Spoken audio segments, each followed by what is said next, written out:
Untuk itulah alasan kami hidup. Dalam nama Yesus Kristus. Haleluya. Semua yang percaya sama-sama katakan amin. Silakan duduk. Shalom. Shalom. Apa tema kita hari ini?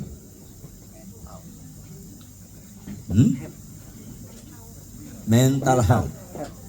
Apa mental health? What the meaning mental health? Saudara yang kekasih, ini bicara kesehatan mental. Ini penting sekali. Gak jaminan orang sekolah teologi tinggi-tinggi mentalnya sehat.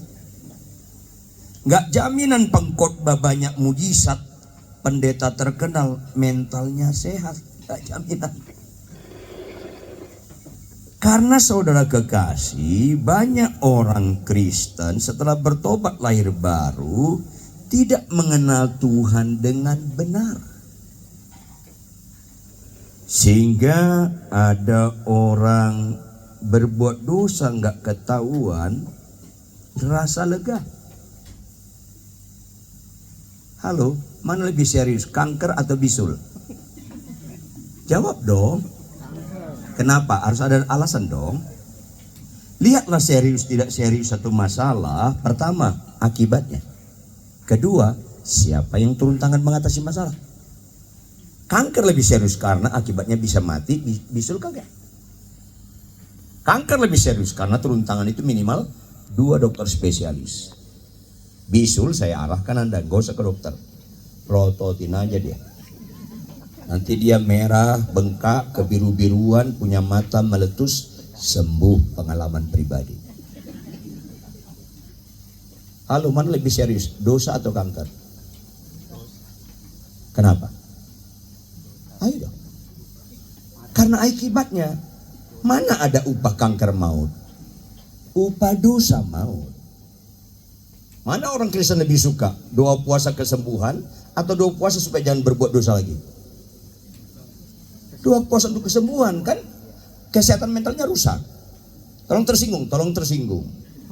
Kesehatannya ini merusak nih orang. Doa puasa kesembuhan. Kenapa doa puasa nggak berbuat dosa lagi? Kenapa dosa? Kalau kanker 2 dokter spesialis, jawab dong.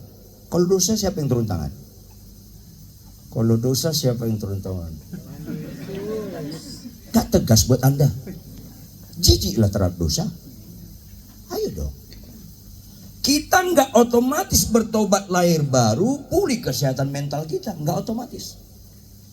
Kenapa ada pendeta nyeleweng? Karena kesehatan mentalnya rusak. Kenapa ada orang aktivis gereja tetap ngotot cerai? Karena kesehatan mentalnya rusak. Maka bersyukurlah Anda sebelum meninggal dengar kebenaran hari ini, supaya kalau tahun depan meninggal agak beres hidup kita. Ngapain dengar firman membereskan sakit sembuh tapi mental nggak beres-beres? Ini masalah. Halo, kalau kena kanker sebaiknya ketahuan sejak awal atau akhir? Apalagi dosa lebih awal dong. Kalau ada bapak-bapak niat selingkuh, tahu selingkuh nggak? Berhubungan sama kuntilanak. Janjian dia dengan si kuntilanak depan Pondok Indah Mall. Dia jemput si kuntilanak ini, dia bawa ke puncak untuk berzina. Sampai di hotel yang sepi, dia gandeng si kuntilanak ke lobi hotel untuk check in. Lagi dia pesan kamar, ketemu ibu mertuanya. Mujizat nggak? Itu mujizat. Nah, ketawa kalian ada unsur penolakan, itu masalahnya.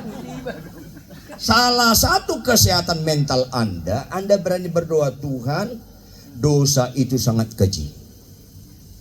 Bisa aku ke neraka. Dosa itu sangat keji. Sampai kau mati di kayu salib gara-gara dosa. Bukan gara-gara sakit ya, bukan gara-gara sakit. Gara-gara dosa. Oleh karena itu Tuhan, kau kirimkan Roh Kudus supaya aku hidup kudus. Tolonglah aku jangan berbuat dosa lagi. Itu doa orang mulai sehat mentalnya. Tolonglah aku jangan berbuat dosa lagi. Buka kemungkinan, bukan excuse. Buka kemungkinan, tetapi Tuhan, kalau sampai saya berbuat dosa lagi dalam nama Yesus, tolonglah langsung ketahuan. Bila perlu sedikit dipermalukan, supaya kejadian yang gak nyaman ini melatih ulang aku yang dablek ini, bahwa aku gak pernah cocok dengan dosa. Enggak ada amin kalau khotbah gini. Memang rata-rata Kristen sekarang makin rusak. Ajaran-ajaran khotbah juga makin membuat orang Kristen itu nggak sehat mentalnya. Yuk kita buka 2 Korintus 4 ayat 16 sampai 18. 2 Korintus 4 ayat 16 sampai 18. Saya bacakan ayat 16, Bapak Ibu Saudara baca ayat 17. Ayat 18 kita bersama-sama. 2 Korintus 4 ayat 16 sampai 18. Kita lebih penekanan kepada tematis ya, sehingga khotbah saya tidak ekspositoris.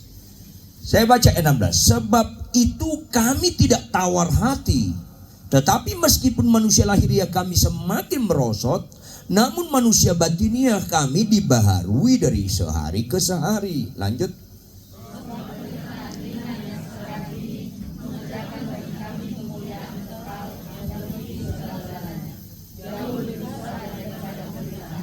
Sama-sama.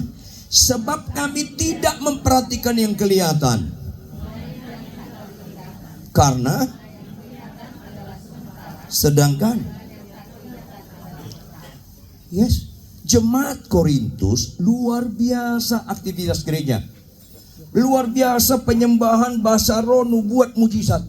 Tetapi Tuhan melihat menyedihkan kerohanian mereka, karena kesehatan mental mereka jauh dari kata sehat.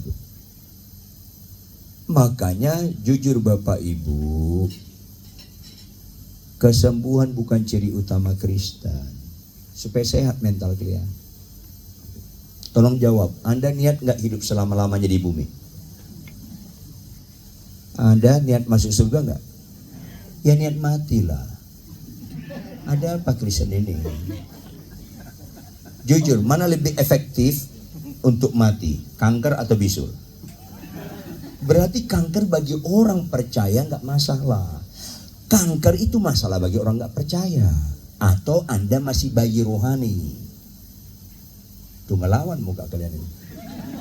Kanker itu nggak ada upah kanker maut. Ayolah. Rata-rata manusia Kristen rusak mentalnya atau sakit mentalnya karena serupa dengan dunia ini. Jawab, orang Kristen suka nggak kesembuhan?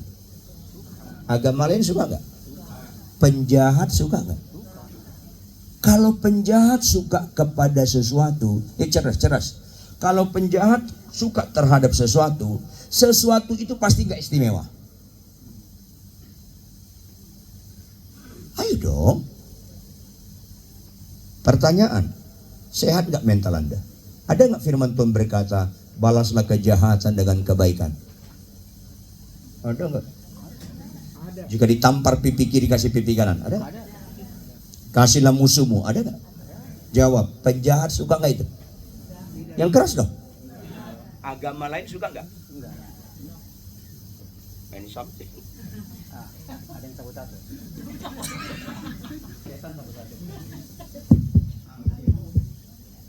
Baterainya habis ya.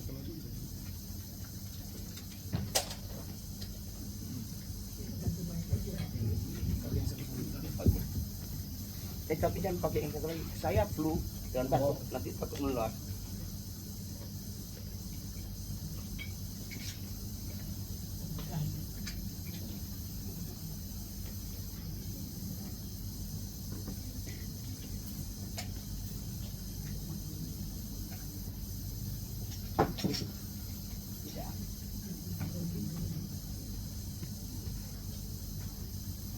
Ayo, sekali lagi. Penjahat suka nggak balas kejahatan, kebaikan, kasihlah musuhmu, jika ditampar pipi kiri kasih pipi kanan, suka nggak? Agama lain suka nggak? Orang Kristen suka nggak? Masalahnya nggak juga. Ngeri gak? Anda pengkhotbah, Anda pendeta, mobil lu pepet balik, memang masih belum sehat mental Anda. Itu masalah. Rohani orang bukan kelihatan di khotbah. Jangan lihat rohani saya saat khotbah. gampang sekali menampilkan rohani saat khotbah. Kalau kalian mau lihat rohani saya, tinggal di rumah saya 6 bulan atau 1 tahun. Lihat sehari-hari, termasuk ketika istri saya kurang hemat berkata-kata.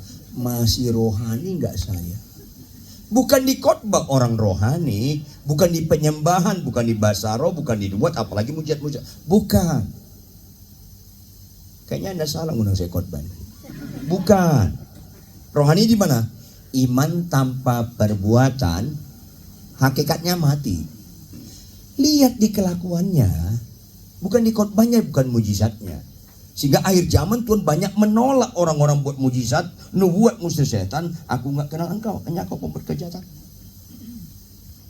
Ini masalahnya. Apalagi khotbah-khotbah menekankan nilai-nilai sementara. Padahal Alkitab berkata, sebab kami tidak memperhatikan yang kelihatan, melainkan yang tak kelihatan. Karena yang kelihatan adalah sementara, yang nggak kelihatan yang kekal. Kalau orientasi kita kepada yang kekal, bicara nggak kelihatan. Mana lebih dahulu, terang atau garam?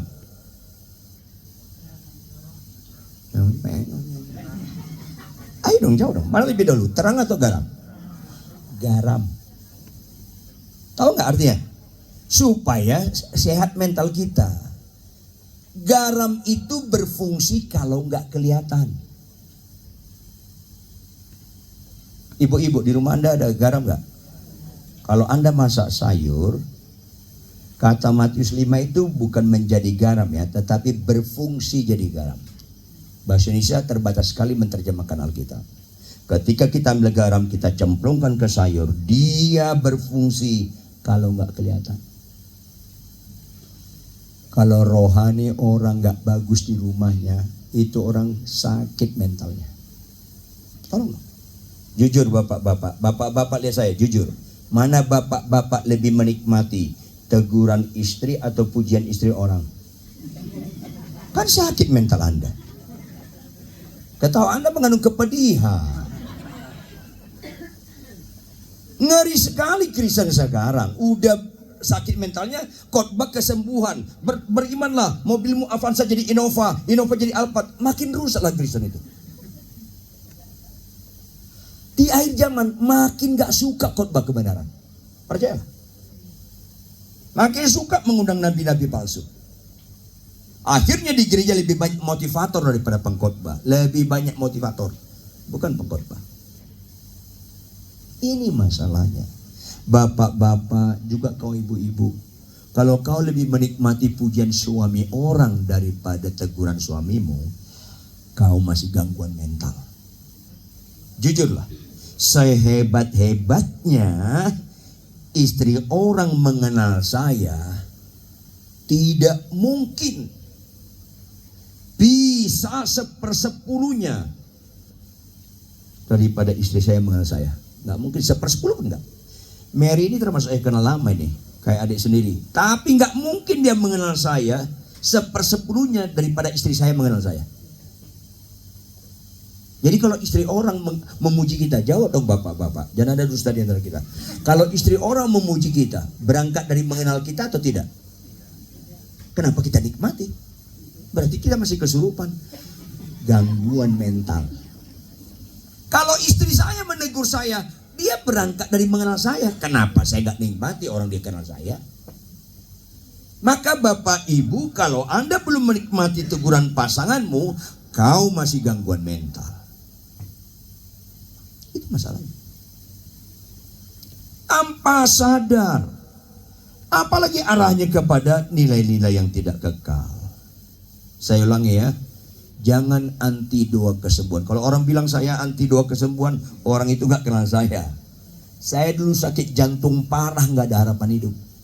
6 bulan 23 hari saya opname di rumah sakit Cipto, gak ada harapan hidup. Jangankan duduk, miringkan badan aja gak bisa. Kepala kardiolog rumah sakit Cipto saat itu Profesor Dr. Kadarman berkata, gak ada harapan hidup. Memang saat itu belum ada rumah sakit harapan kita. Kalau hari ini saya 44 tahun jadi hamba Tuhan, kalau bukan karena pertolongan Tuhan gak mungkin. Tetapi apa arti kesembuhan? Molodang di pauba pangalahom. Sorry bahasa Jerman Latin nih. Sorry bahasa Jerman Latin nih. Kalau nggak berubah kelakuan lo. Rata-rata orang rohani saat ibadah. Setelah itu nggak rohani. Ada singers menyembah gemetar-gemetar. Tapi pulang naik motor lawan arah. Orang lain gemetar sama dia. Ini kan orang-orang kesurupan ini. Ini orang kesurupan. Terus dia lawan arah, lewat, lega dia. Miskin banget nilai pengorbanan Kristus kalau Banel begini Kristennya. Miskin banget. Pertanyaan, yang gak kelihatan oleh orang lain, rusak gak rohani kita? Maafkan saya. Kalau Anda gak kelihatan orang, bisa Anda buka situs porno, itu kan rusak sekali. Rusak sekali itu. Kalau Anda berbuat dosa gak ketahuan lega, itu rusak sekali. Gak mengenal nilai-nilai kekekalan.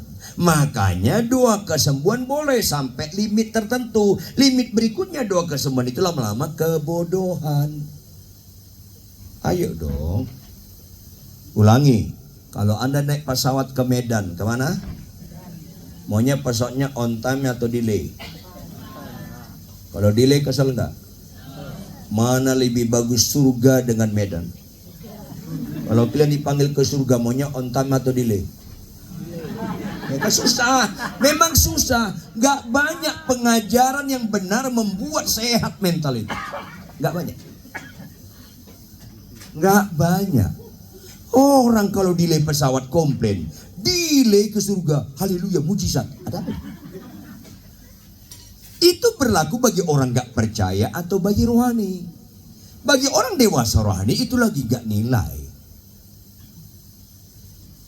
2 tahun yang lalu saya kritis, mau dilarikan ke Singapura. Saya bilang, kita berdoa dulu, kita berdoa dulu. Tuhan, kalau ini momentum kau panggil aku ke surga, dalam nama Yesus, on time lah Tuhan, jangan delay lagi lah. On time lah Tuhan. Tuhan yang bilang delay. Jadi ketemu kita, mahal sebenarnya kok. Benar. Kalau ke surga ketemu siapa? Daniel, Daud, Musa, Abraham, Esther, Maria. Daripada model begini, besok saya ketemu mereka. Selalu dianggap nilai doa sembuh, doa kesembuhan. Gagal fokus Kristen ini. Makanya sekali lagi saya katakan, bersyukurlah Anda sebelum meninggal dengan khotbah hari ini. Walaupun kemungkinan saya berikutnya nggak diundang lagi, nggak ada masalah. Fokuslah kebenaran. Kalau nggak sembuh-sembuh mental Anda. Saya kenal baik pendeta terkenal, jemaatnya puluhan ribu, khotbahnya bagus, banyak mujizat, asal penyembahan penuh dengan bahasa roh dan sebagainya. Silakan. Tetapi kenapa dia punya istri simpanan? Karena mentalnya rusak. Karena itu masalahnya. Yuk satu orang buka untuk kita semua. Markus 1 ayat 42. Markus 1 ayat 42. Satu orang mewakili kita membaca dengan keras. Markus 1 ayat 42.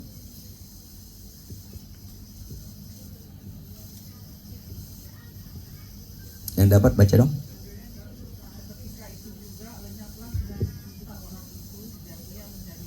Bisa lebih keras lagi.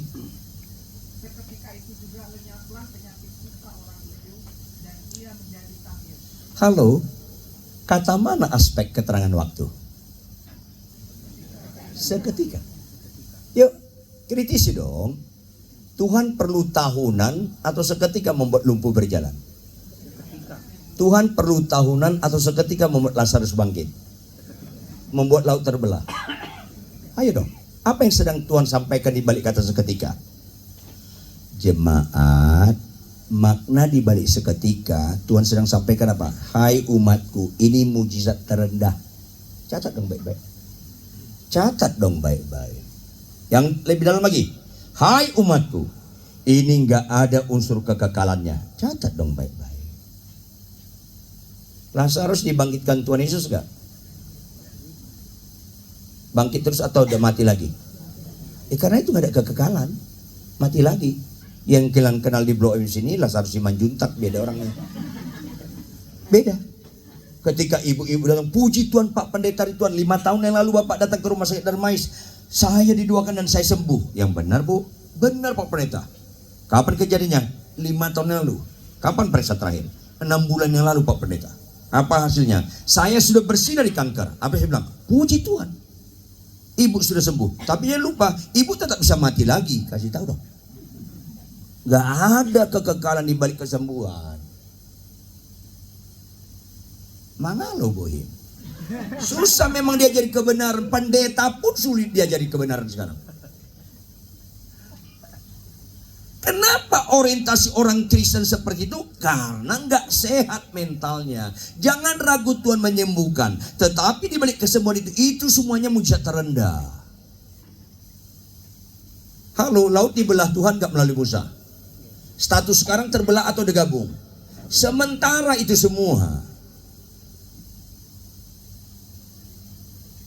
Ibu-ibu lihat saya. Ada gak perintah Tuhan, hai istri, tunduklah pada suamimu. Yang keras dong ibu-ibu. Jawab, itu bisa seketika atau tahunan? Tumben jujur loh. Lebih mujizat istri tunduk pada suami daripada mayat bangkit. Supaya tuntas mental dukun kalian ini. Lebih mujizat istri tunduk pada suami daripada mayat bangkit. Kenapa istri tetap ngotot nggak mau tunduk sama suami? Karena kesehatan mentalnya masih rusak. Itulah masalahnya.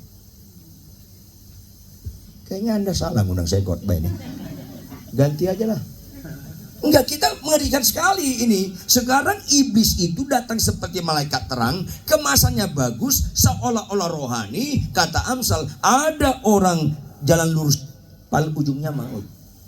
Ngeri sekali sekarang ini.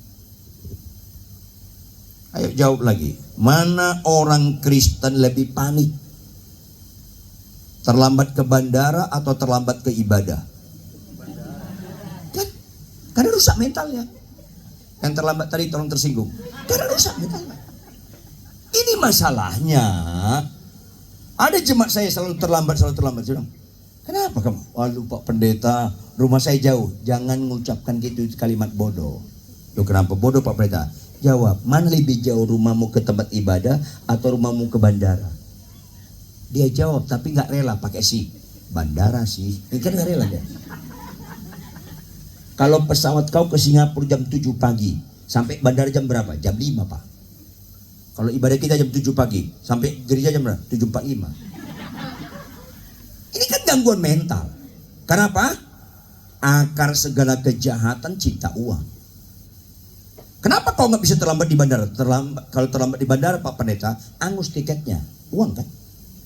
Kenapa kau terlambat di gereja? Kalau terlambat di gereja, udah lewat kolektornya, kan mujizat. Rusak mental orang Kristen seperti ini, sehingga ada alumni UPN merasa bernilai karena mobilnya mewah. Aduh, masih gangguan mental Anda. Handphone Anda lebih mahal, jam tangan Anda lebih mahal, itu kan gangguan mental. Why? Yesus mati, datang ke dunia mati untuk manusia atau untuk materi? Mana bisa materi menambahkan nilai kita? Kecuali kebodohan kita menganggap kita tambah nilai dengan jam tangan mahal, tasnya mahal. Ya Tuhan. Karena gangguan mental, kesehatan mental banyak orang Kristen rusak. Seorang pendeta terkenal, kalau saya sebut namanya Anda pasti kenal. Dia panggil saya bang, lihat dong istri saya, kenapa? Ya dong, ngajarnya cerah. Ya kenapa? Lihat tasnya. Oh kenapa tasnya? Loh, abang nggak tahu harganya? Ya mana pernah saya tahu, saya nggak pernah jual beli tas. Mana tahu? Anda tahu apa yang disebutnya dengan bangganya? 935 juta nih Pak Abang. Saya bilang sekali-sekali bodoh boleh, tapi jangan terlalu sempurna bodoh lo. 935 juta untuk lipstick dan untuk handphone. Kau nggak kenal Tuhan. 935 juta bisa kita bangun 10 gereja di daerah untuk isinya jiwa-jiwa. Isinya bukan lipstick. Gangguan mental, karena itu mengangkat derajat kita. Bukankah kita menghina salib Kristus kalau kita menganggap nilai kita tambah karena benda? Karena rata-rata orang nggak ngerti bertobat lahir baru itu starting point. Berikutnya bukan supaya miskin kaya. Tetapi bagaimana hidupku bukan aku lagi melainkan Kristus dalamku. Itu tujuan Tuhan selamatkan kita. Karena kita ciptakan segambar dengan Allah. Kristus adalah gambar kesempurnaan kealahan. Begitu bertobat lahir baru, bagaimana kita sangkal diri pikul salib supaya ada proses. Aku makin berkurang, Yesus makin bertambah. Aku makin berkurang, Yesus makin bertambah sampai titik. Nggak berkurang lagi tapi habis. Hidupku bukan aku lagi melainkan Kristus dalamku. Disitulah sehat sekali mental kita. Ajaran ini yang harus diulang-ulangi. Tapi jujur, makin gak suka gereja dengan khotbah seperti itu. Jujur, kalau saya katakan, tak kayak KWL juga katakan, beri kemuliaan bagi Tuhan. Apa yang lakukan manusia? Tepuk tangan ya. Paling gak ada kaitannya beri kemuliaan di situ. Itu kan seketika. Kalau Anda tepuk tangan, beri kemuliaan, tepuk tangan. Terus di rumah Anda main joker kartu, mau joker kartu bisa dijual, tepuk tangan. Ya enggak lah. Kan kita suka instan, beri kemuliaan sama Tuhan, tepuk tangan. Itu nggak ada beri kemuliaan sama sekali. Kalau nggak berubah kelakuan Anda, mana bisa Anda menaikkan kemuliaan bagi Tuhan? Khotbah pun belum tentu mengangkat kemuliaan nama Tuhan. Penyembahan pun belum tentu mengangkat kemuliaan bagi Tuhan. Khotbah itu jadi terangkat bagi kemuliaan bagi Tuhan kalau khotbah itu kesimpulan kehidupan. Nyanyian itu terangkat menjadi kemuliaan bagi Tuhan kalau nyanyian kita kesimpulan kehidupan. Nyanyian kita kan sedang mengejek Tuhan kalau kita nyanyi, hidup ini adalah kesempatan, hidup ini untuk melayani Tuhan. Itu kan mengejek Tuhan. Kalau apa? Kalau orang Islam sembahyang subuh kalian masih ngorok. Ini kan ngejek orang, ngejek Tuhan ya. Kesempatan apa? Bukan kesempatan melayani Tuhan, kesempatan ngorok. Yang malas bangun pagi terong tersinggung. Terus Anda bangun pagi gak baca Alkitab tadi pagi? Memang masih rusak mental Anda. Turut berduka cita. Ini masalahnya. Oleh karena itu Bapak Ibu Saudara kekasih, kita buka Roma 11 ayat 36 sampai Roma 12 ayat 2. Roma 11 ayat 36 sampai Roma 12 ayat 2. Saya butuh konsentrasi Anda sedikit ekstra mendengarkan kebenaran ini. Kemungkinan saya nyampaikan firman 3 jam. Oke. Kayaknya ada kelaparan lu pada. Roma 11 ayat 36 kita baca sama-sama. Roma 12 ayat 1 saya bacakan buat Anda. Roma 12 ayat 2 Anda membacanya serentak bersama-sama. Kita mulai sama-sama. 1, 2, ya. Sebab segala sesuatu adalah dari Dia dan oleh Dia dan kepada Dia. Bagi Dialah kemuliaan sampai selama-lamanya. Karena itu saudara-saudara, demi kemurahan Allah, aku menasihatkan kamu supaya kamu mempersembahkan tubuhmu sebagai persembahan yang hidup, yang kudus dan yang berkenan kepada Allah. Itu adalah ibadahmu yang sejati. Lanjut. Janganlah kamu menjadi serupa dengan dunia ini, tetapi berubahlah oleh pembaruan budimu, sehingga kamu dapat membedakan manakah kehendak Allah, apa yang baik, yang berkenan kepada Allah, dan yang sempurna. Amin. Ayat 2 ini menunjukkan mental kita benar-benar sehat. Karena kita dapat membedakan manakah kehendak Allah. Dimulai dengan apa yang baik, yang berkenan kepada Allah, dan yang sempurna. Di situ menunjukkan memang mental kita sehat sekali. Tapi dimulai dengan apa ayat 2? Ayat 2, siapa satu orang mewakili kita kalimat pertama? Ayat 2 kalimat pertama apa katanya? Jawab. Janganlah engkau serupa. Ada unsur peringatan enggak? Ada unsur larangan enggak? Ayo dong, milikilah pikiran Kristus. Alkitab kurang kerjaan melarang yang enggak serius. Kanker enggak serius, serupa dengan dunia serius. Maafkan Anda, saya. Kalau anak Anda, maafkan saya, anak Anda kakinya kecil sebelah, itu nggak serius, serupa dengan dunia serius. Kurang kerjaan Alkitab berkata, janganlah kakimu kecil sebelah, karena itu gak serius. Serupa dengan dunia ini serius. Mayoritas kami pendeta serupa dengan dunia ini. Ini masalahnya. Pendeta pun gak panik terlambat ke ibadah rata-rata. Panik terlambat ke bandara. Memang banyak serupa dengan dunia ini.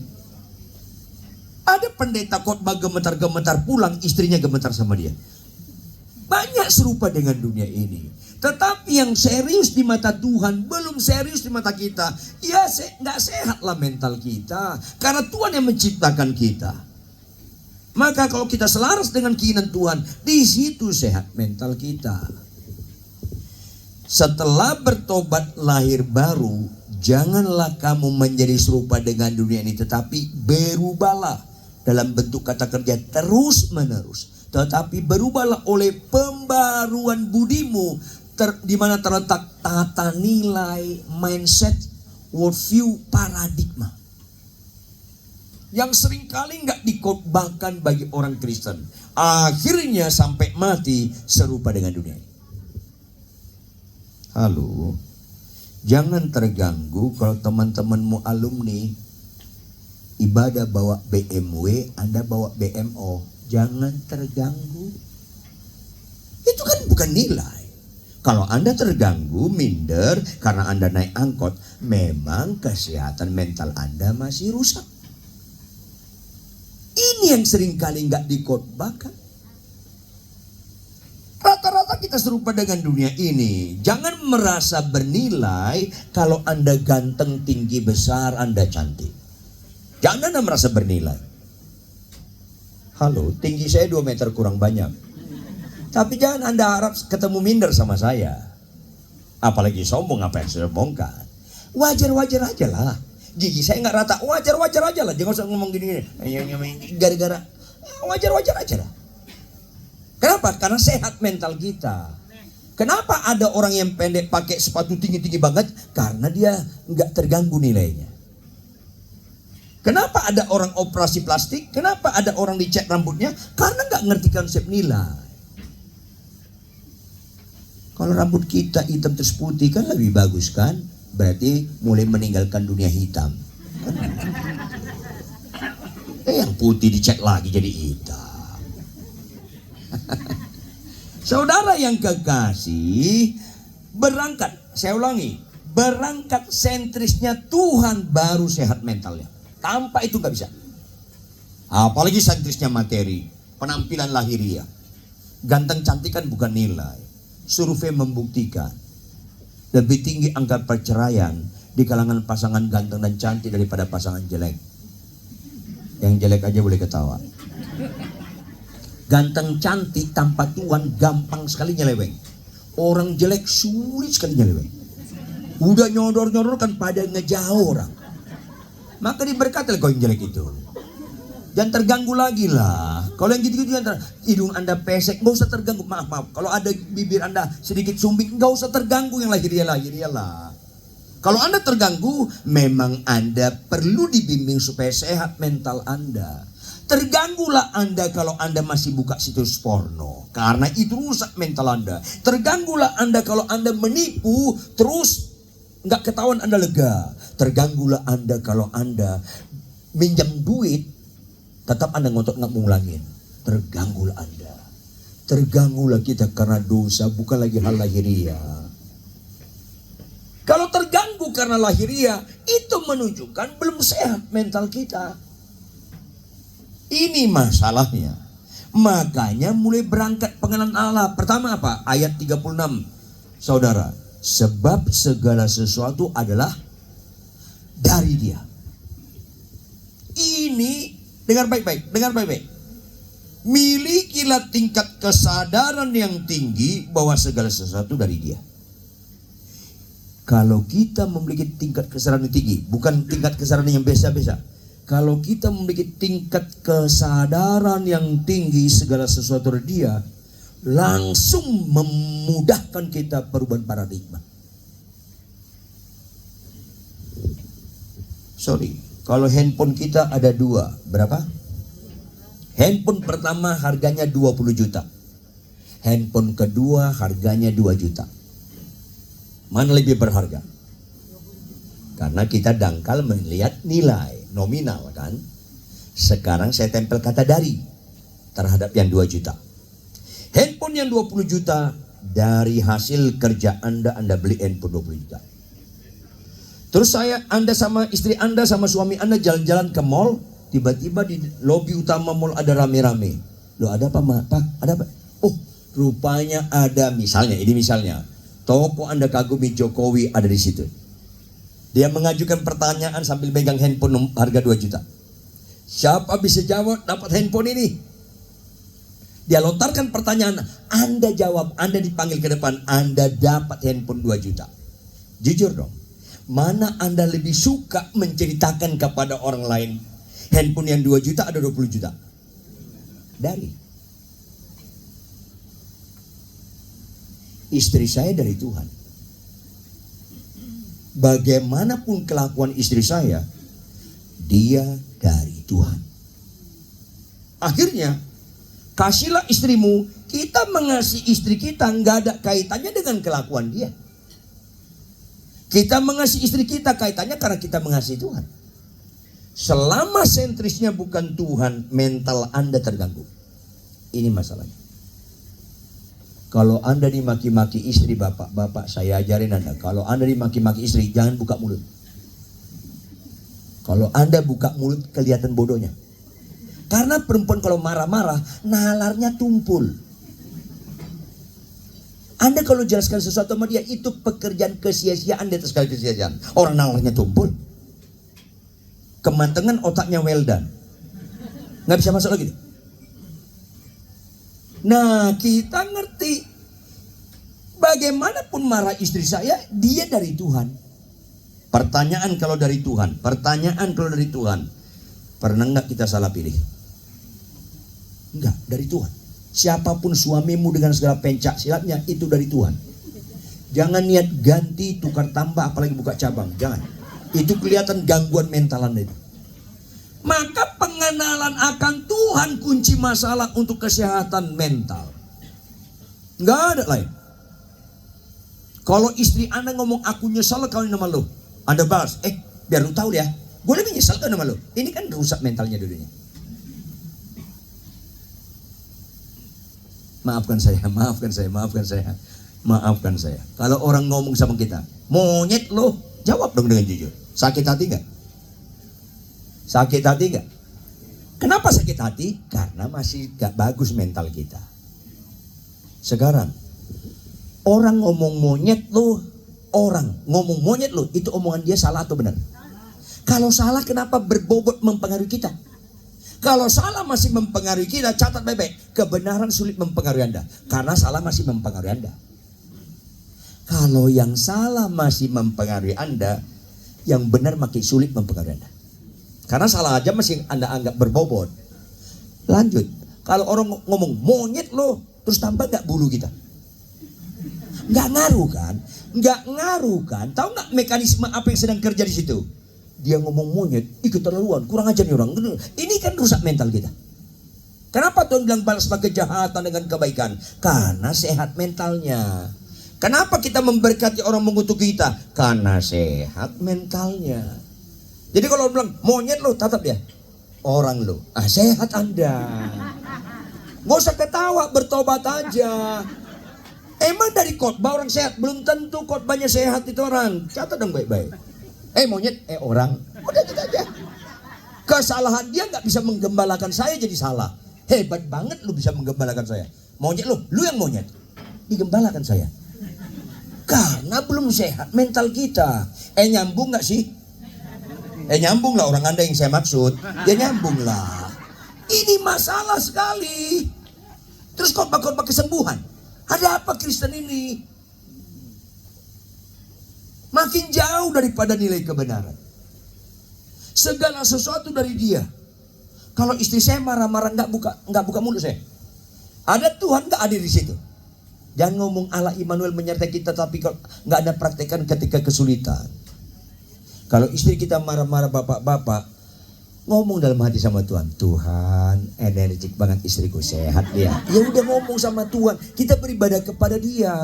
Mana bicara kemuliaan bagi Tuhan dengan khotbah bagus, tapi kelakuan buruk ketika mengalami kesulitan.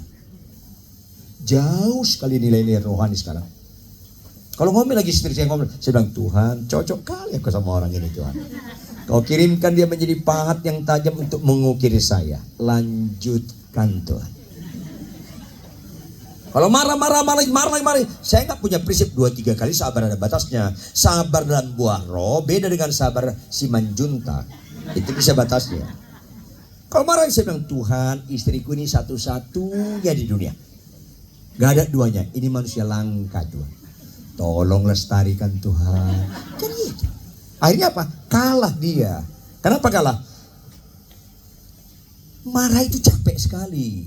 Makanya ada pepatah, siapa lekas marah, lekas itu diperhalus, maksudnya lekas mati maksudnya. Lekas tua itu diperhalus. Capek dia, Pak. Kok aku marah-marah, Papa senyum-senyum aja. Saya bilang, Ma, tinggi saya 2 meter kurang banyak. Tapi daya nikmat saya di atas rata-rata. Kau senyum ku nikmati, kau marah pun ku nikmati. So sweet, sehatlah mental kita ini. Makanya bersyukurlah Anda tadi mau membatalkan kesini jadi datang. Karena Tuhan kejar Anda supaya sehat mental kita ini. Ibu-ibu kalau suami marah jangan maki, jangan balas. Semua penyembahan Anda, semua pelayanan Anda menjadi nggak makna kalau di rumah Anda nggak beres. Makanya kalau saya bangun pagi baca Alkitab bersama, istri marah saya nggak marah, itu kelihatan jemaat atau enggak? Itulah garam. Nggak kelihatan. Rohani asli mulai dari garam. Baru tahap berikutnya terang. Kalau terang itu harus kelihatan. Terang itu nggak boleh dibawa gantang, harus kelihatan. Tapi jangan coba-coba jadi terang kalau belum dimulai jadi garam. Seorang pendeta terkenal bilang, Bang Ridwan, anakku bagus khotbahnya. Oh puji Tuhan. Banyak yang suka. Puji Tuhan. Tapi jujur, kau bapaknya, istrimu mamanya, masih dilawan gak? Ya masih sih. Suruh jangan khotbah. Karena kebiasaan dia khotbah itu akan menipu dia seolah-olah rohani. Kalau masih melawan orang tua jangan khotbah lah. Akhirnya kita khotbah itu entertain tanpa sadar. Ini rusak sekarang kalau begini. Makanya Bapak Ibu jangan cepat-cepat terorbit kita jadi hamba Tuhan terkenal. Terkenal itu kan bukan nilai. Ratna Sarumpait pun terkenal loh. Bukan nilai itu. Benar nggak kita dalam rumah tangga itu kelihatan orang sehat rohaninya atau tidak? Bukan di khotbahnya bagus atau tidak. Makanya segala sesuatu dari dia milikilah tingkat kesadaran yang tinggi. Kegagalan orang Kristen tidak memiliki tingkat kesadaran tinggi bahwa segala sesuatu dari dia. Suamimu, istrimu, anakmu, menantumu, iparmu itu dari Tuhan. Memudahkan kita membalas kejahatan dengan kebaikan. Memudahkan kita melihat orang itu sebagaimana Tuhan melihat orang itu. Itu kan kesehatan mental. Lihatlah orang sebagaimana Tuhan mengendaki Anda melihat dia. Itu kan kesehatan mental. Ini yang perlu dikhotbahkan terus-menerus supaya rohani kita nggak bobotnya halusinasi. Maka follow up berikutnya ayat 36. Sebab segala sesuatu adalah dari dia. Lanjut. Nah, dengar baik-baik. Kalau yang pertama, kegagalan orang Kristen tidak memiliki tingkat kesadaran tinggi bahwa segala sesuatu dari dia. Tahu nggak yang kedua? Bukan kegagalan, kejahatan orang Kristen memiliki tingkat kesadaran tinggi segala sesuatu dari dia, tetapi tidak memiliki tingkat penundukan yang militan terus menerus dari dia oleh dia. Karena disitulah orang benar-benar berbobot dia bertuhankan Yesus. Bukan di khotbah orang berbobot mengatakan Yesus Tuhan. Bukan di mujizat, bukan. Tetapi sikap hidup yang memiliki tingkat kesadaran tinggi segala sesuatu dari dia. Dan dilanjutkan dengan tingkat penundukan yang mendalam terus menerus tidak pernah menyerah bahwa dari dia oleh dia. Di situ orang berbobot mengakui Yesus Tuhanku. Tanpa itu nggak berbobot Yesus Tuhanku.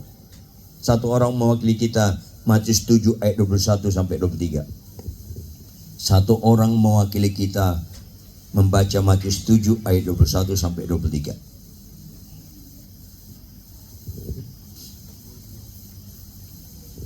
Yang keras, Matius 7 ayat 21 sampai 23. Saya boleh dapat air putih hangat nggak ya? Kalau boleh. Ada yang dapat? Matius 7? Ya, silakan. Bukan setiap orang yang berseru kepadaku, Tuhan, Tuhan akan masuk ke dalam kerajaan surga. Ya. Melainkan dia yang melakukan kehendak Bapakku yang di surga.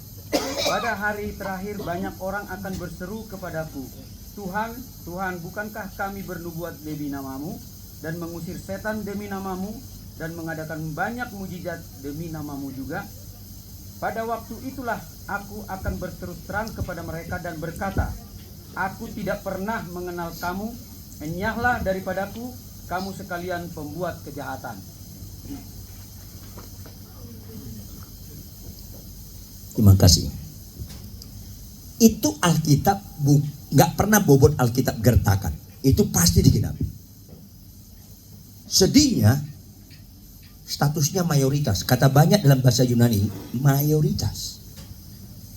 Karena kita kira penyembahan, khotbah, nubuat, mujizat itu berbobot mengakui Yesus Tuhan. Sama sekali nggak berbobot. Melainkan mereka yang melakukan kehendak Bapa di surga. Ketika kita pelaku firman, itu satu-satunya statement hidup berbobot. Kita mengakui Yesus Tuhan. Kalau kita khotbah buat mujizat, tapi dalam kehidupan sehari-hari tidak melakukan firman, mana pernah berbobot mengakui Yesus Tuhan? Sekali lagi, ketaatan terhadap firman hanya itu satu-satunya berbobot Anda mengakui Yesus Tuhan. Ketaatan Anda mengasihi istri bagaimanapun cerewetnya istri Anda, ketaatan Anda tunduk pada suami bagaimanapun kelakuan suami, di situ statement Anda berbobot mengakui Yesus Tuhan. Disitulah kesehatan mental Anda bagus. Itu masalahnya. Statusnya sekali. Banyak nanti kami pendeta-pendeta hamba Tuhan terkenal atau apapun ditolak Tuhan. Karena kita anggap dipakai Tuhan karena banyak mujizat. Halo, banyak mujizat bukan ukuran rohani. Siumanlah. Iman tanpa perbuatan mati. Langsung itu. Ini masalahnya. Aku tidak kenal engkau, hanya kau pembuat kejahatan. Halo. Kata kejahatan. Kalau kita tidak pelaku firman, itu kejahatan. Kalau Anda nggak disiplin baca Alkitab, itu kejahatan. Ketaatan statement hidup yang berbobot, aku kau tebus Tuhan. Kalau kau tebus aku dulos. Kau kurios, aku hamba. Kau Tuhan. Maka aku taat pada engkau. Sekalipun, walaupun apapun yang terjadi. Itu berbobot kita mengakui Tuhan. Bukan sekali lagi, bukan di khotbah, bukan di penyembahan. Itu bisa keterampilan, itu bisa bobotnya manipulasi emosi. Kalau nggak pelaku firman. Ketika kita taat menjadi pelaku firman Tuhan dengan bobot sukacita, itu sehat sekali mental kita. Sukacita kita mengampuni orang, sukacita kita membalas kejahatan dengan kebaikan. Itu sehat sekali kita. Makanya ada makna di balik mengucap syukurlah dalam segala hal, bersukacitalah senantiasa, sekali katakan bersukacitalah, itu kan sehat sekali mentalnya. Tapi Pak Ridwan, aku nggak cocok sama istriku, aku nggak cocok dengan suamiku.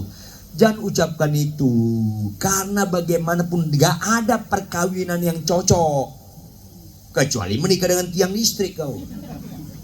Perkawinan yang cocok, menikahlah dengan orang yang nggak cocok. Apa itu? Menikahlah dengan lawan jenis. Ulangnya apa? Lawan. Ulangnya apa? Lawan. Jadi potensi konflik dong. Karena menikah itu bukan supaya bahagia. Menikah itu supaya dewasa. Siapapun istrimu, siapapun suamimu, minimal dia punya sifat yang Anda jengkeli. Ada 2 minimal. Kalau minimal 2 bisa 5 nggak? Bisa 8 nggak? Bisa 12 nggak? Kalau sehat mental Anda, makin banyak sifat menjengkelkan dia, makin cocok dan makin membanggakan. Itu menunjukkan sehat mental Anda. Ini masalahnya. segala sesuatu dari istri saya dari Tuhan. Saya harus perlakukan dengan cara Tuhan. Karena saya budak dia, saya ditebus dia. Kalau istriku dari Tuhan, saya maki-maki dia dengan cara saya, berarti Tuhan itu babu saya. Cukup kau sediakan Tuhan istri, setelah itu minggir kau. Saya mau maki dia, mau apa kau? Itu kan sebenarnya dibalik orang maki-maki istri. Terus menyembah. Hotok tong ihu tono. Oh, kalau saya Tuhan langsung nang petir sambar nih orang. Biar gosong. Hotok tong, tetap aku ngikutin kau. Apaan? Atau waktunya ada unsur ratapan. Akhirnya nyanyian-nyanyian penyembahan rata-rata sandiwara. Tahu nggak? Pendeta yang terkenal punya isi simpanan. Penyembahannya bagus sekali loh. Aku mengasihi. Kadang-kadang keluar air matanya. Emang kau kira Tuhan bisa kau bohongi? Mana bisa? Ini masalahnya. Maka Bapak Ibu, kegagalan orang Kristen tidak memiliki tingkat kesabaran tinggi segala sesuatu dari dia. Kejahatan orang Kristen tidak memiliki tingkat penundukan yang mendalam bahwa dari dia harus oleh dia. Kita dapat duit, jangan seenaknya gunakan duit ini, dari Tuhan duit ini. Maka statement paling enak apa? Ku berikan perpuluhan, karena ada statement ini duit dari Tuhan. Ketika memberikan perpuluhan, ada statement yang berbobot, ini dari engkau Tuhan. Kau bukan babuku, kau Tuhanku, aku hambamu. Ada nggak orang yang sulit memberikan perpuluhan? Makin sulit lagi karena ada orang khotbah nggak perlu perpuluhan, makin langgeng lagi pelit kau itu. Ya susah memang Kristen ini. Padahal itu momentum untuk kita melatih sangkal diri. Kok momentum ini dihilangkan? Tapi saya sedih, ada orang menyalahgunakan perpuluhan. Kenapa kau sakit? Karena kau nggak memberikan perpuluhan. Jangan gunakan itu. Bagaimana supaya kau kaya? Innovamu jadi Alphard. Berikan perpuluhan, jangan gunakan begitu. Memberikan perpuluhan itu sebagai pernyataan syukur. Apakah dia bersekali balas? Nggak penting. Ada statement hidup, berangkatnya dari kita, bukan berangkat apa yang kita dapat, apa yang kita beri. Itu menyangkut sehat mental kita. Ini masalahnya. Berikanlah persembahan, nanti kalau dibalas 60 lipat, 100 lipat, itu kan makin rusak mental orang. Kita memberi bukan supaya diberi. Kita memberi karena telah diberi. Ojo diwalik nggih. Monggo bro konco. Orang terbalik baik kamu. Ada saya khotbah di gereja besar di Jakarta ini. Selesai khotbah gembalanya bilang apa? Pak Ridwan saya nggak setuju. Kenapa? Ya kita memberi supaya diberi. Maksudnya apa? Kan ada hukum tabur tuai. Jangan ngomong gitu, ngeri. Maksudnya apa? Siapa dulu nabur? Kau atau Tuhan? Tuhan. Nanti Tuhan balik, aku sudah mati untuk kau. Kok kau belum mati-mati untuk aku? Selesai kita semua. Janganlah. Jangan-jangan kalian nggak menyembah Yesus yang sudah lebih dahulu mati buat kita. Maafkan saya. Saya habis khotbah gini nggak kalian kasih persembahan, nggak terganggu saya. Karena itu nggak ada kaitan sama saya. Itu kaitan sama Tuhan, nggak terganggu. Saya di mana-mana khotbah apa adanya, nggak diundang nggak penting. Lu kasih persembahan nggak penting. Karena saya makan bukan dari lu, dari Tuhan. Nggak terganggu kita gereja besar, gereja kecil sama aja kan. Saya khotbah di depan 20 orang, depan puluhan ribu orang, kan sama Tuhannya. Kemarin Surabaya saya khotbah ibadah pertama 32.000 hanya hadir. Sama aja sebenarnya. Kan Tuhannya yang sama. Saya melayani Tuhan bukan melayani jumlah. Maka kita khotbah tetap tegas kebenaran, kalau dosa kita bongkar. Ini lebih penting, sembuhlah berbuat dosa daripada sembuh kankermu. Karena sembuh kanker tetap ke neraka. 10 orang sakit kusta datang ke Tuhan Yesus. Tolong jawab, berapa yang percaya Yesus sanggup menyembuhkan mereka? Semuanya. Kok ada yang bilang satu? Kok ini aja korupsi? Semuanya percaya. Lanjut, berapa yang sembuh? Semuanya sembuh. Berapa yang belajar rohani? 1. Sembuh itu gak ada kaitan dengan rohani. Sembuh itu gak ada kaitan dengan rohani. Kenapa 1? Karena dia balik. Ayo dong, sembuh itu gak ada kaitan dengan rohani. Kalau Anda melalui kesembuhan itu bukan tujuan, jembatan. Kalau melalui kesembuhan itu datang ke Tuhan Yesus, mulai rohani. Bukan disembuhnya orang rohani. Amin. Ayolah, bukan disembuhnya. Pengajaran itu harus sehat. Supaya jangan kita ditipu setan, dan kita khotbah juga dikendalikan setan, akhirnya menipu, akhirnya gagal fokus. 10 sembuh, 9 masuk neraka. Kalau nggak percaya Anda matilah nanti malam, intip lah. 9 kan. Konsep nilai.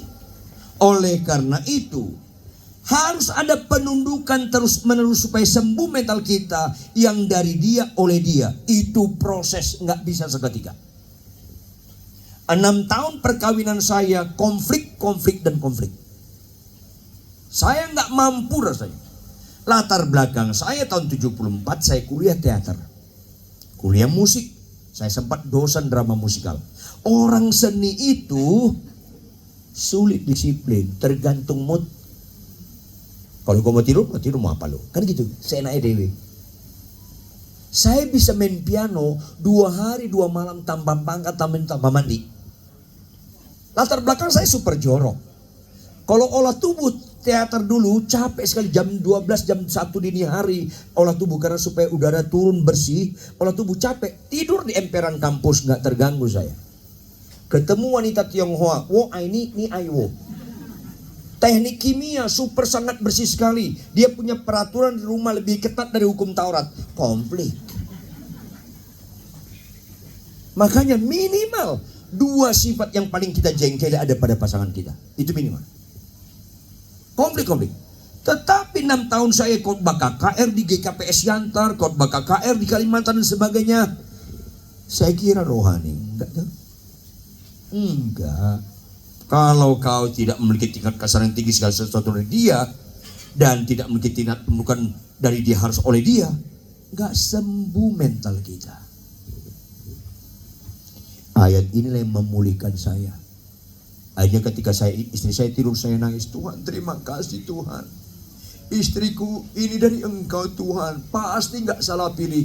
Bukan saja gak salah pilih, karena ini dari Engkau. Pasti yang terbaik. Absolutely. Makanya sentrisnya Tuhan. Siapapun istrimu, siapapun suamimu, itu gak pernah salah pilih. Walaupun dia Golkar, PDI atau P3 sekalipun, gak salah pilih. Kau menikah 8 tahun, 10 tahun, lama-lama istrimu Golkar, golongan Mekar, tetap gak salah pilih itu. Atau istrimu, suamimu kayak saya, PDI, pendek dan imut-imut, tidak salah pilih itu. Aduh, enak banget ketawanya. Kayaknya ada pengalaman pribadi. Atau kalian menikah 30 tahun, 40 tahun, lama-lama istri kalian, suami kalian P3, pikun, penyakitan, tetap gak salah pilih. Jangan pernah nyeleweng sampai mati. Itu kan kesembuhan mental. Dokon mak ulu. Ayolah. Jangan lagi sekedar sakit sembuh, mobilku Innova jadi Alphard. Jangan itu lagi kesaksian bagi orang benar. Berubah gak karakter krisis makin ada gak pada kita? Itulah kesaksian yang benar. Ada gak nyata gak buah roh? Itulah kesaksian yang benar. Jangan lagi ukuran materi. Gak heran Tuhan bilang banyak yang terpanggil, sedikit yang terpilih. Bagian terakhir sebelum kita tanya jawab. Dari dia, oleh dia, itu gak boleh menyerah. Ada nyanyian apa? Ku tak akan menyerah pada. Jangan nyanyikan itu kalau Anda gak lebih tahan banting dari setan. Catat dulu. Saya gembala jemaat, setengah jam sebelum ibadah kami berdoa ngusir setan. Iblis, roh jahat, roh kegelapan kami usir. Gak boleh ambil bagian dalam ibadah tempat ini. Kami kami kusir. Keluar gak dia? Keluar. Jawab, minggu depan datang aja. Datang. Makanya setiap kali ibadah kami berdoa. Dalam Yesus keluar. Minggu berikutnya datang lagi gak? Lain dengan jemaat. Pak, bubuk jangan ibadah ini. Keluar. Minggu depan datang lagi gak? Saya takut setan lebih cocok dari Anda menyanyikan lagu. Ku tak akan, lebih cocok setan. Tahan bantinglah. Kalau istri ngomong atau suami mau ngomong, Pak tahu nggak? Aku nyeselkan sama lo. Ma atau Pak, aku nggak nyeselkan sama lo. Papa jelek, Mama cantik. Biarkan dia solo karir, gak usah duit kita. Itu baru sehat mental kita. Ayo dong, bukan kebetulan Anda di ruangan ini. Banyak kita nggak sehat mentalnya. Kalau kamu membalas maki dengan maki, memang belum sehat mental Anda. Kalau Anda membalas kejahatan dengan kebaikan, itu sehat mental. Sampai mati Anda nggak bisa khotbah, nggak ada masalah. Karena khotbah bukan ukuran rohani. Sampai mati Anda nggak pelaku firman, masalah besar. Karena itu ukuran. Yang penentu itu Anda kejar, yang nggak penentu jangan kejar. Ini penting sekali. Makanya penutup. Ada 2 ibu. Ada berapa ibu? Anak mereka sekolah di SMA BPK Penabur. Lulus dua-duanya. Anak ibu A cari perguruan tinggi, masuk di Harvard University. Jawab, masuk Harvard University gampang atau susah? Susah. Mengikuti kuliahnya gampang atau susah? Susah. Dapat gelarnya gampang atau susah? Susah. Serba susah di Harvard. Ibu B, anaknya kuliah di UBT. Pernah dengar UBT? Saya dramatisir sedikit ya, kan saya khotbah. Universitas baru terdengar.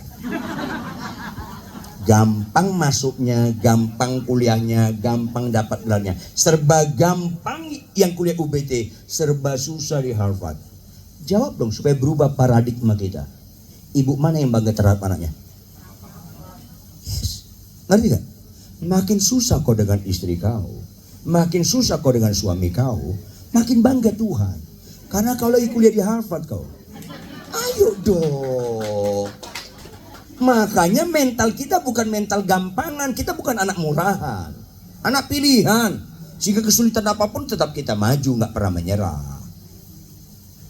Sehingga kita jadi Kristen sejati. Kristen apa? Iya. Mana lebih gampang panen? Jagung atau jati? Berapa bulan jagung? 3 bulan. Jati berapa lama? Saya membina pengusaha jati almarhum Pak Harun yang senior di Jepara. Pak Harun cari jati yang bagus gimana? Oh Pak Pendeta, jangan pernah cari jati di tanah yang subur. Oh ya kenapa? Kalau jati dan tanah subur kita tanam, cepat tumbuhnya. Kepadatan kayunya kurang solid, kandungan airnya terlalu banyak. Nanti proses pengeringan bengkok dia. Makanya Bapak Ibu jangan terlalu subur. Kandungan airnya terlalu banyak nanti. Proses pengeringan bengkok kok nanti. Oh jadi gimana? Cari jati tanah kurang subur Pak Pendeta. Oh ya, tanam. Kemudian ditumbuh, ada cabangnya potong. Nggak bisa dipelajari di perguruan tinggi yang paling baik di dunia, nggak bisa. Harus di lapangan, bisa gagal. Supaya dia lurus. Oh gitu. Terus tunggu 30 tahun minimal. Minimal 3. Kurang banget. Setelah 30 tahun baru panen? Belum Pak Pendeta. Setelah minimal 30 tahun, gali tanah melingkar batangnya berjarak 1 meter dari batang luar. Ngapain? Cari akarnya, potong, matikan dia. Supaya kesehatan mental kita bagus, hidupku harus mati. Hidupku bukan aku lagi. Mental kita bagus. Setelah mati baru kita panen. Belum Pak Pendeta. Lu jadi gimana? Biarkan di situ dia mati 2-3 tahun. Panenlah, jual ke Bremen di Jerman. 1 batang harganya bisa 1 miliar. Jadi mana lebih mahal? Jati atau jagung? Mana bisa Anda sehat mental Anda kalau Kristen Anda sejagung?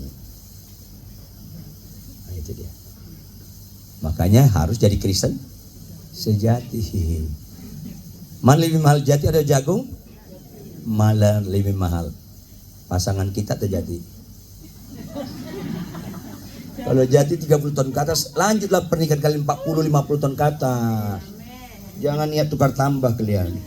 Supaya sehat mental kita. Kenapa dikirim pasangan lawan? Karena supaya sehat mental kita. Karena balas kejahatan kebaikan itu mulai di rumah, bukan di gereja. Tuhan memberkati. Salam. Kalau ada tanya jawab silahkan. Kasih mic-nya kalau yang mau bertanya. Kalau nggak tanya saya duduk.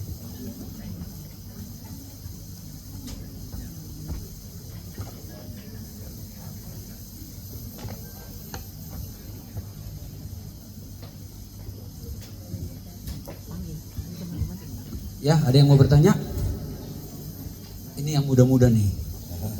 Kalau mereka kan belum kawin soalnya kan? Oh gitu ya. Iya. Ayo.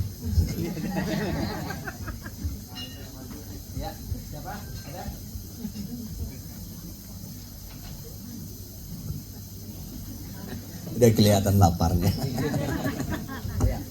Saya mau tanya Bang. Ya. Tadi Abang berkali-kali juga memberi penekanan.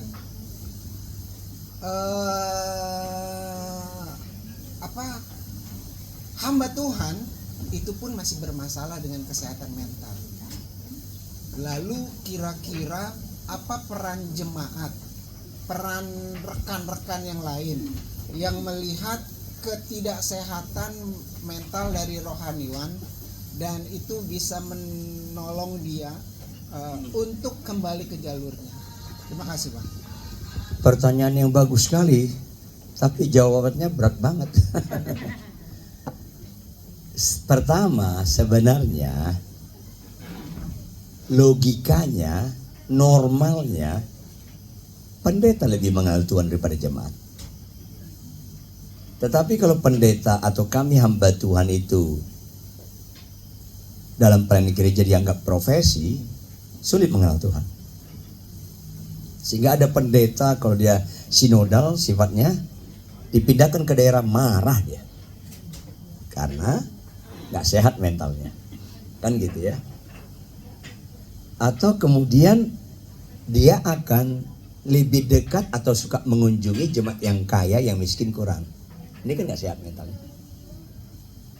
Pertama, Anda harus mengasihi dia.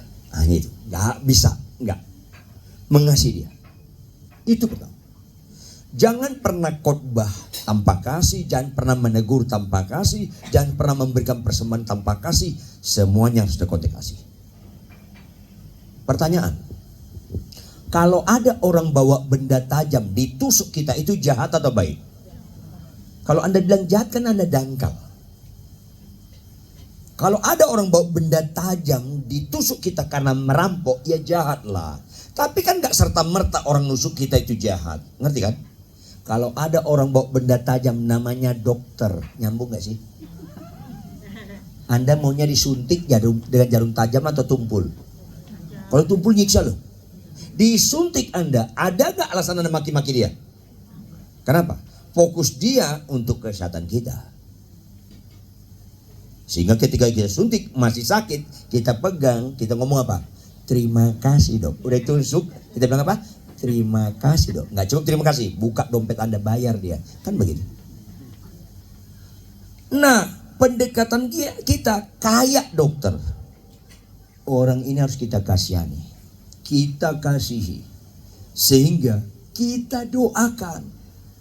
Setelah cukup lama kita doakan, kita berani menegur dia dengan menjaga hati. Kalau dia marah, dia apa, kita tidak berdosa, kita tetap menjaga hati kita.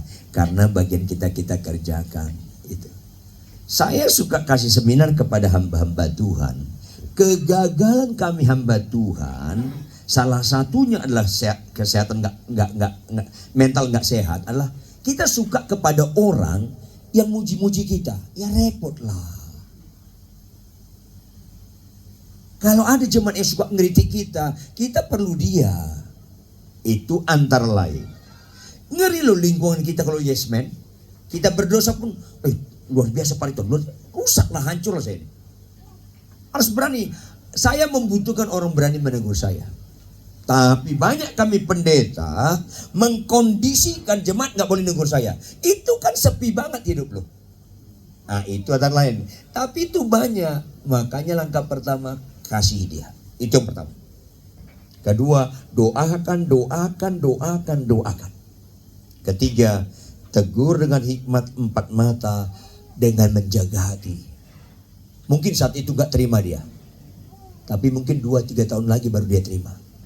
Gak ada masalah. Ketika kita mati bersama dengan dia, dia pasti bilang, untung kau tegur aku. Kan nanti kita penghakiman kan? Untung kau tegur aku. Yang ngeri, kita gak berani negur dia. Kalau kita tahu salah. Tapi jangan tegur dia tanpa kasih. Anda salah. Bobotnya akan menghakimi. Ini penting. Beberapa konglomerat saya bilang apa? Kalau kau berzina, kalau kau korupsi, gelapkan pajak, saya akan tegur. Kalau ada pendeta tahu kau berbuat dosa nggak berani tegur, itu bukan pendeta, itu penjahat. Loh penjahat gimana Pak Rituan? Kau berbuat dosa, dia nggak menegur kau karena dia butuh duit lo, jiwa lo dijorokin ke neraka. Pendeta penjahat nggak berani menegur konglomerat. Kita harus tegur karena kita tidak hidup dari konglomerat, kita nggak hidup dari uang, kita hidup oleh karena Tuhan. Ini proses, nggak bisa instan. Termasuk tadi kasih pendeta Anda, kasihanilah dia. Karena sekarang banyak pendeta sebenarnya mentalnya juga nggak sehat. 5 kami pendeta diundang KKR di Manado. Tahun 80 berapa itu? 86 atau 87. Bukan, 96 atau 97 lah. Lebih kurang lah. Pak Ridwan, Bapak pembicara kan di Manado kan? Iya, kenapa? Mereka nggak kenal kita ya? Loh, kenal dong, makanya kita diundang. Loh, kan kita hamba Tuhan high class. Hah? Kok ada istilah hamba kelas tinggi? Gak lah, saya keset. Hamba Tuhan itu keset. Tahu nggak fungsi keset diapain? Dikebaskan debu. Tulisannya apa? Welcome. Itu aja lah. Kalau kita merasa kita hamba Tuhan kelas tinggi, nggak sehat mental Anda. Iya Pak Ridwan, masa hotel kita bintang 3? Ya Tuhan, kalau itu ukuran kau, Yesus nggak mau lahir di kandang domba. Banyak hamba Tuhan nggak sehat mentalnya, apalagi jemaat. Ini masalah serius, bukan kanker yang serius. Itu yang bisa saya jawab konteks pertanyaan ini. Kasih dia. Ada orang jatuh ke sumur, kasih dia. Pelan-pelan tolong dia. Walaupun dia nggak mau terima, pelan-pelan tolong dia. Harus itu konteksnya. Pasien yang perlu kita tolong, walaupun dia pendeta. Itu yang bisa saya jelaskan. Tuhan berkati. Ada yang lain?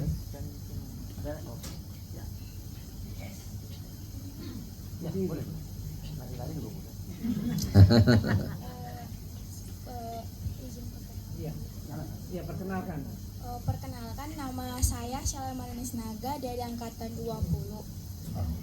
Saya izin bertanya Pak, untuk mental health ini kan lagi digaungkan ya, kayak lebih dipedulikan karena banyak yang anak muda khususnya kayak kami ini yang punya problem. Nah, bagaimana menurut Bapak mental health ini tuh dia dipengaruhi oleh dimana dia dari kecil kayak mengalami hal-hal baik itu dari orang tua maupun dari lingkungannya, sehingga pada saat besar dia itu mental health-nya bisa dikatakan rusak. Ya. Nah, apalagi zaman sekarang itu kan mental health ini tuh lebih dipedulikan oleh jurusan psikolog. Kayak kenapa banyak tuh anak-anak muda justru lebih larinya itu ke psikolog tersebut gitu, bukan ke Tuhan.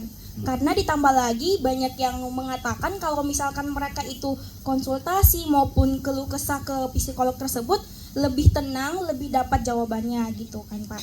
Nah, sementara juga mental health ini kan banyak jenisnya. Contoh misalkan ada seorang anak yang tidak pernah sama sekali didengarkan oleh orang tuanya, terus punya problematik dengan orang tuanya yang terlalu keras, itu kan bisa aja membentuk anak tersebut sampai besar, bahkan sampai sekarang itu memiliki mental health yang mungkin dia merasa dianya sendiri selalu, gak ada orang di sekelilingnya yang bisa ngerti dia. Kemudian yang kedua, karena orang tuanya mengecewakan dia, jadi dia kurang percaya gitu sama orang, khususnya sama laki-laki gitu kan Pak, karena orang tuanya kayak begitu gitu. Nah, itu bagaimana untuk menyikapi hal tersebut?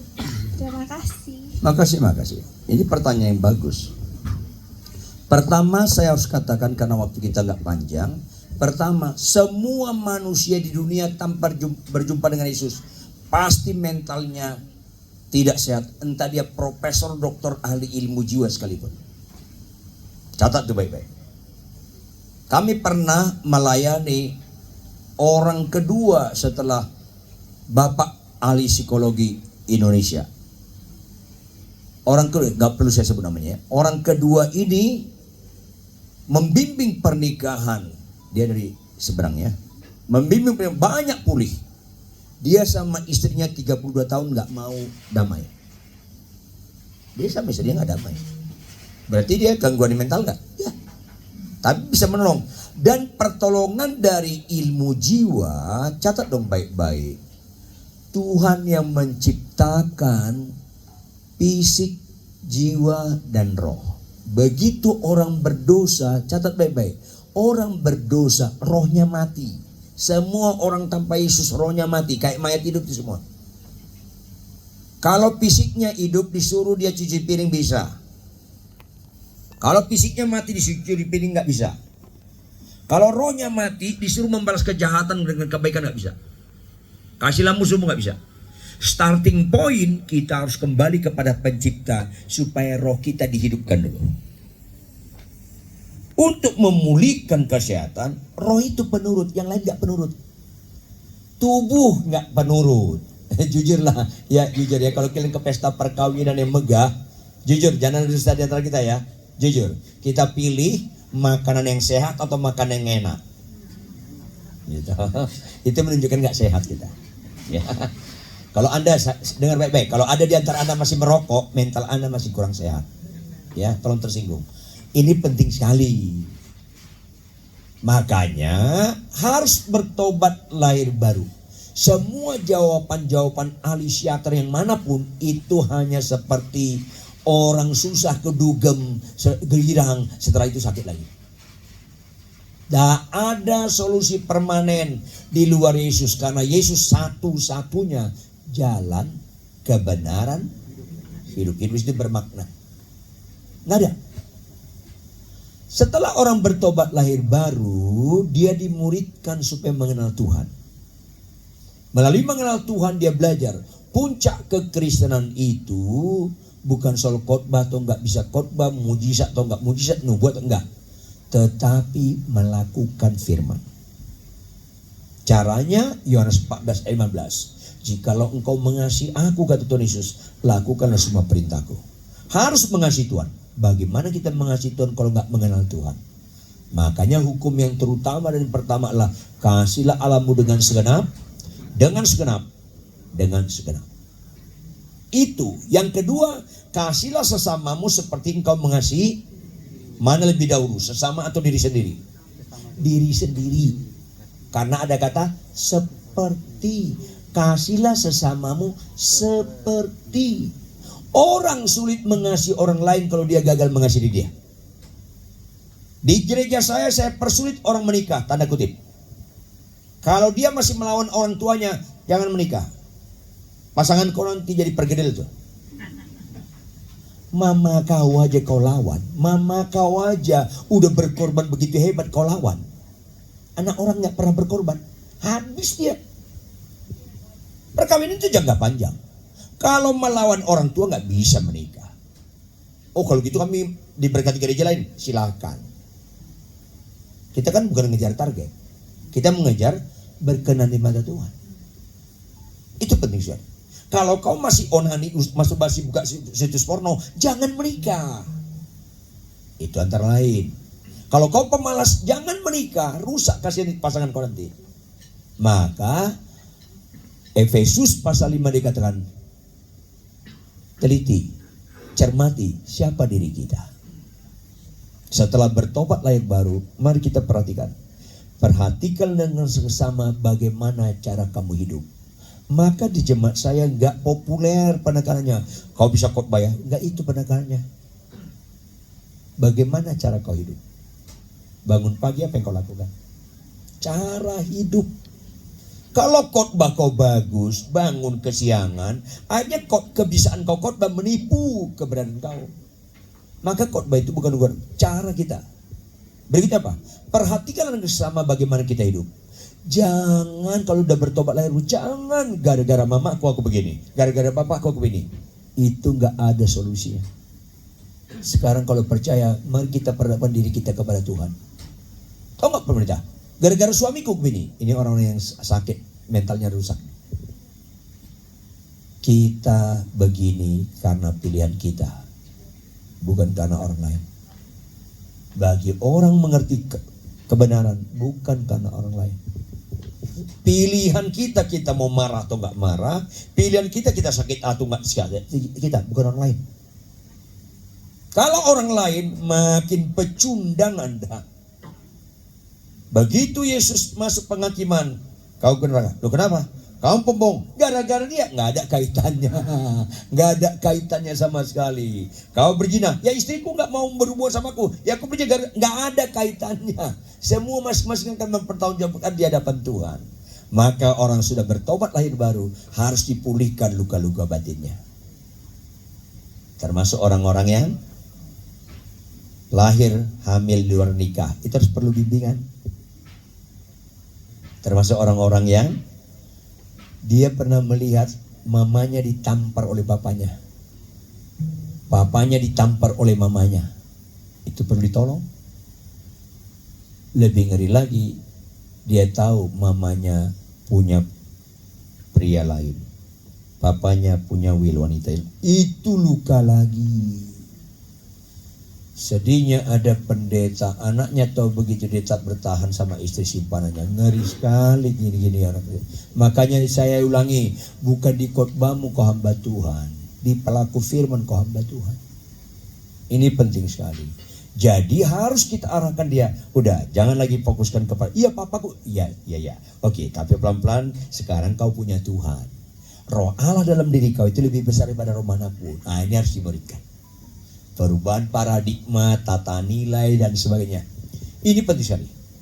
Dulu saya dosen PWTN, pembina watak dan tata nilai. Ini penting sekali. Karena rata-rata orang Kristen, termasuk kami hamba Tuhan, kenapa bisa pakai jam tangan yang harganya 2 miliar? Karena sakit mentalnya. Kok uang berkat Tuhan berani kau beli jadi dari benda mati yang gak ada kaitannya dengan ke surga? Udah 2 miliar jam tangan kau pamer terus nyanyi ku tak membawa. Lucu-lucu sedih kadang-kadang orang Kristen ini. Penipu-penipu ulung. Kok yang gak kau bawa kau keluarkan dana gede banget di situ? Karena gak sehat mentalnya. Cincin emas saya cuma satu ini. Ini cuma 600.000 ini. Kalau mau kau tahu 1 juta saya lepas nih. Enggak, jangan yang gitu-gitu lah. Saya tahun ini 44 tahun jadi hamba Tuhan. Maaf ya, banyak sekali berkat saya dapat. Banyak sekali. Tapi gak memperkaya diri lah. Tapi bagaimana Injil makin indah diberitakan. Makin banyak anak-anak rohani dibina supaya diutus kepada laman. Itu aja lah. Karena satu saat kan Yesus menampakkan diri gak lagi jadi juru selamat. Gak konteks karena begitu besar kasih Allah ke dunia. Bukan itu lagi. Dia akan datang sebagai apa? Sebagai hakim. Siumanlah Anda. Oleh karena itu gak ada pilihan lain. Harus bertobat lahir baru, berjumpa dengan Yesus. Semua nasihat-nasihat di luar firman hanya sekedar kebahasan di telinga, enak, adem, tapi gak solusi. Makanya Profesor Dr. Ali ilmu jiwa, gak usah sebut namanya, bisa dia membimbing orang, tapi dia sama istrinya gak ngomongan 32 tahun. Karena di luar Yesus gak ada kesembuhan mental yang sebenarnya. Itu berikutnya, dunia ini makin lama makin jahat. Jujurlah, sekarang orang makin gampang dapat sesuatu. Masih ada nggak di sini? Kita kalau membuat dapat mainan nggak bisa beli, tapi kita buat dari kulit jeruk Bali, taruh mainan, kan gitu kan? Sekarang anak gampang sekali. Akhirnya nggak bisa menghargai barang, Kita dalam anak-anak juga kita persulit. Anak saya dari dulu lama baru saya beli PS1. Karena harus proses. Supaya jangan PS1 itu mengendalikan dia harus mengendalikan PS1. Nah, kalau nanti dengan, oh enggak Pak aku. Ayo proses. Beberapa tahun kemudian walaupun ketinggalan, gak apa-apa. Kan bukan dia untuk PS1. Proses, jangan gampang-gampang memberi sesuatu. Nanti akhirnya racun bagi anak itu. Karena konsep nilai yang bisa menolong kita, mental kita sehat. Tuhan memberkati. Oke, sudah terjawab?